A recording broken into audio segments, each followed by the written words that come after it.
श्री शिवाय नमस्तुभ्यम। दोस्तों, जैसा कि आप सब जानते हो, कल है सोमवार का दिन और सोमवार के दिन पड़ रही है प्रतिपदा तिथि, जो कि बहुत ही खास और विशेष होती है। बस दोस्तों, आपको 5-5-5 वाला उपाय करना है। यदि आप इस उपाय को करते हो तो आपकी जो भी मनोकामना होगी ना, चाहे वो धन को लेकर हो, व्यापार को लेकर हो, नौकरी को लेकर हो, या फिर आपके जीवन में कोई समस्या चल रही है बड़ी से बड़ी, इस उपाय को करने से आपके जीवन की मनोकामनाएं पूर्ण हो जाएगी। साथ ही साथ जो भी जीवन में आपकी समस्या चल रही है, वो समस्या भी इस उपाय को करने से समाप्त हो जाएगी। पूज्य गुरु जी कथा को सुनकर उपाय को अच्छे से समझाने का प्रयास करेंगे। तो आइए दोस्तों, जानते हैं उपाय कैसे करना है। पहला जो उपाय है दोस्तों, वह है विशेष मनोकामना पूर्ति के लिए। यदि आपकी कोई विशेष मनोकामना है, चाहे वो धन को लेकर हो, व्यापार को लेकर हो, नौकरी को लेकर हो, या फिर जीवन की आपकी कोई बड़ी से बड़ी समस्या है, तो इस उपाय को अवश्य कीजिए। इस उपाय को करने के लिए आपको लेना है एक बेलपत्र, साथ ही आपको लेना है एक लोटा जल। अब आप इस उपाय को सुबह से लेकर शाम तक कभी भी कर सकते हो। अब आप चले जाइए शिव जी के मंदिर में। शिव जी के मंदिर में जाकर जो आपके पास बेलपत्र है ना, वो आपको सबसे पहले चढ़ानी है गणेश जी के स्थान पर। अब आपको पता होगा दोस्तों कि शिव जी का जो पूरा परिवार है वो जलाधारी पर ही विराजमान है, और जो गणेश जी का स्थान होता है वो जलाधारी के राइट साइड पर होता है। तो वहाँ पर आपको श्री शिवाय नमस्तुभ्यम कहते हुए ये बेलपत्र गणेश जी के स्थान पर समर्पित कर देनी है। फिर आपको ये बेलपत्र वहाँ से उठा लेनी है। अब आपको समर्पित करनी है ये बेलपत्र भगवान कार्तिक के स्थान पर। भगवान कार्तिक का स्थान जो होता है जलाधारी के लेफ्ट साइड पर होता है, तो वहाँ पर आपको बेलपत्र समर्पित कर देनी है श्री शिवाय नमस्तुभ्यम कहते हुए। अब आपको ये बेलपत्र वहाँ से उठा लेनी है। अब आपको समर्पित करनी है माता अशोक सुंदी के स्थान पर। माता अशोक सुंदी जो है शिव जी की सबसे छोटी और प्रिय पुत्री है। माता अशोक सुंदी का स्थान जलाधारी के बीचों बीच में होता है। मोटी सी लाइन बनी होती है नाग देवता की तरह। तो वहाँ पर आपको ये तीसरा जो स्थान है माता अशोक सुंदी का, वहाँ पर आपको बेलपत्र समर्पित कर देनी है श्री शिवाय नमस्तुभ्यम कहते हुए। फिर आपको बेलपत्र उठा लेनी है। अब जो चौथा स्थान है वो है दोस्तों पार्वती जी का हस्तकमल। अब पार्वती जी का हस्तकमल जो होता है, जहाँ शिवलिंग विराजमान होता है, नीचे आप देखना गोल गोल कटी भाग होता है, तो वही पार्वती जी का हस्तकमल होता है। तो वहाँ पर आपको श्री शिवाय नमस्तुभ्यम कहते हुए ये बेलपत्र समर्पित कर देनी है। अब आपको ये बेलपत्र वहाँ से उठा लेनी है। अब आपको ये बेलपत्र शिवलिंग के ऊपर श्री शिवाय नमस्तुभ्यम कहते हुए समर्पित कर देनी है। अब जो दोस्तों आपके पास एक लोटा जल है ना, एक लोटा जल जहाँ जहाँ आपने बेलपत्र चढ़ाई थी, सबसे पहले गणेश जी के स्थान पर थोड़ा सा जल चढ़ा देना, थोड़ा सा भगवान कार्तिक के स्थान पर, फिर माता अशोक सुंदी, फिर पार्वती जी का हस्तकमल। अब जितना भी जल बचे ना, उससे पहले आपको अपनी मनोकामना बोल देनी है। जो भी आपकी विशेष मनोकामना है, चाहे वो धन को लेकर हो, व्यापार को लेकर हो, नौकरी को लेकर हो, या फिर आपके जीवन की कोई विशेष मनोकामना हो, तो अपनी मनोकामना बोल दीजिए और इस लोटे के जल को श्री शिवाय नमस्तुभ्यम कहते हुए शिवलिंग के ऊपर धीरे धीरे समर्पित कर दीजिए। बस दोस्तों, आपको ये छोटा सा विशेष उपाय करना है। जो भी व्यक्ति, जो भी महिला 5-5 वाला उपाय करेगा, उसकी जो भी मनोकामना होगी, भगवान भोलेनाथ उसकी मनोकामना अवश्य ही पूरी कर देंगे। तो इस विशेष उपाय को अवश्य कीजिएगा दोस्तों। अब जानते हैं अगले उपाय के बारे में। दोस्तों, अगला जो उपाय है वो है आपके परिवार में एकता बनाए रखने के लिए। साथ ही अगर आपके घर में जो है लड़ाई झगड़ा होता रहता है, छोटी छोटी बातों पर बहस हो जाती है, भाई भाई में नहीं बनती है, या पति पत्नी में विवाद होता है, तो इस उपाय को अवश्य कीजिए। इस उपाय को करने के लिए आपको लेनी है 5 बेलपत्र। अब जो आप 5 बेलपत्र लोगे ना, वो कहीं से कटी फटी खंडित नहीं होनी चाहिए। साथ ही आपको लेना है एक लोटा जल तांबे के पात्र में। अब आप चले जाइए शिव जी के मंदिर में। शिव जी के मंदिर में जाकर सबसे पहले आपके पास जो 5 बेलपत्र है ना, वो आपको 5 स्थानों पर समर्पित करनी है। सबसे पहला जो स्थान है वो है गणेश जी का स्थान। अब दोस्तों, आप सबको पता होगा कि पूरा जो परिवार है जलाधारी पर विराजमान, तो सबसे पहली बेलपत्र आपको गणेश जी के स्थान पर जलाधारी के राइट साइड पर समर्पित कर देनी है श्री शिवाय नमस्तुभ्यम कहते हुए।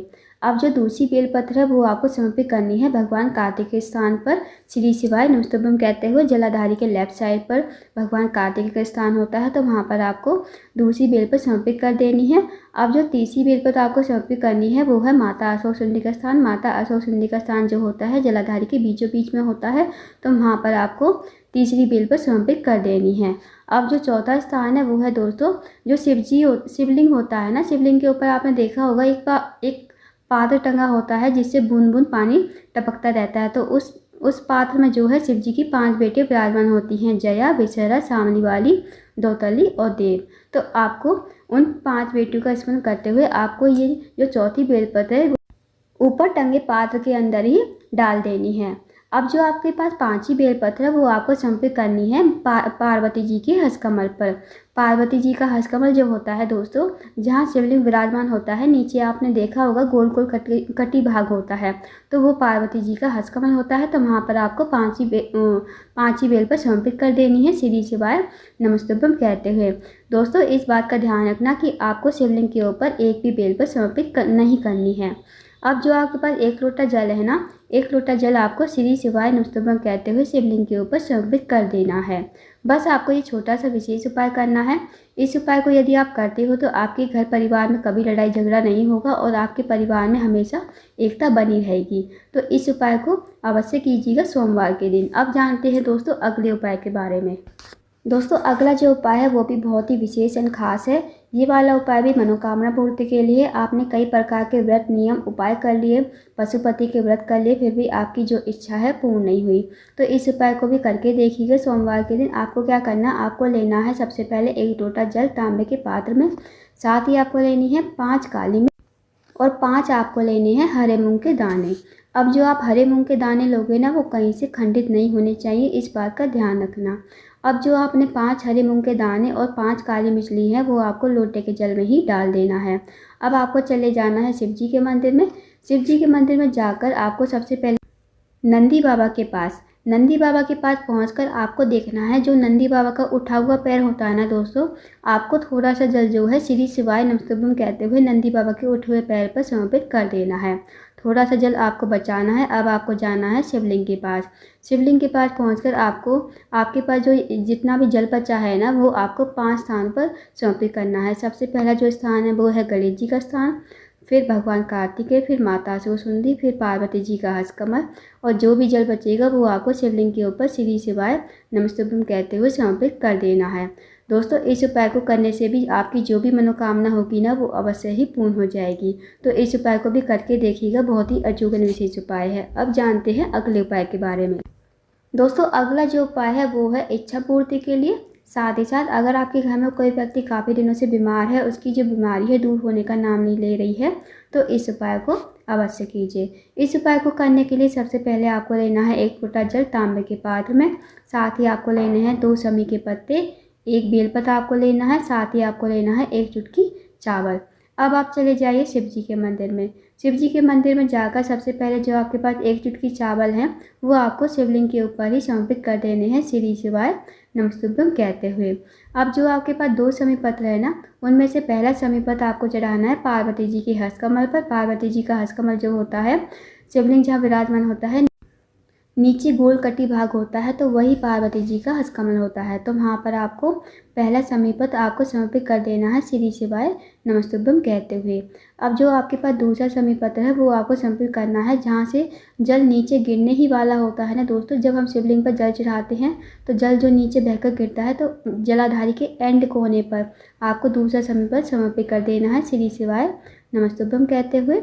अब आपके पास जो 1 लोटा जल है वो आपको शिवलिंग के ऊपर श्री शिवाय नमस्तुभ्यम कहते हुए समर्पित कर देना है। अब दोस्तों आपकी जो भी मनोकामना होगी ना, भगवान से प्रार्थना कर लीजिए। जो भी आपकी विशेष मनोकामना है, चाहे वो धन को लेकर हो, व्यापार को लेकर हो, या फिर आपके घर में कोई व्यक्ति काफ़ी दिनों से बीमार पड़ा है, उसकी बीमारी को लेकर प्रार्थना कीजिए। अब जो दोस्तों आपके पास 1 बेलपत्र है ना, वो आपको माता असुरसुंदी के स्थान पर समर्पित करना है।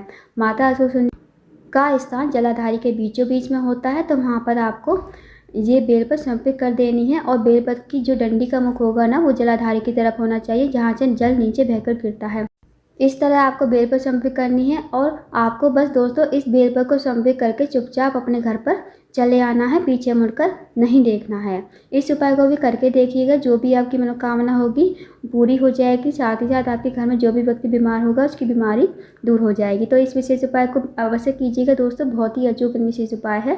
तो दोस्तों ये थे कुछ विशेष उपाय जो आपको सोमवार के दिन करने हैं। इन उपाय को अवश्य कीजिएगा।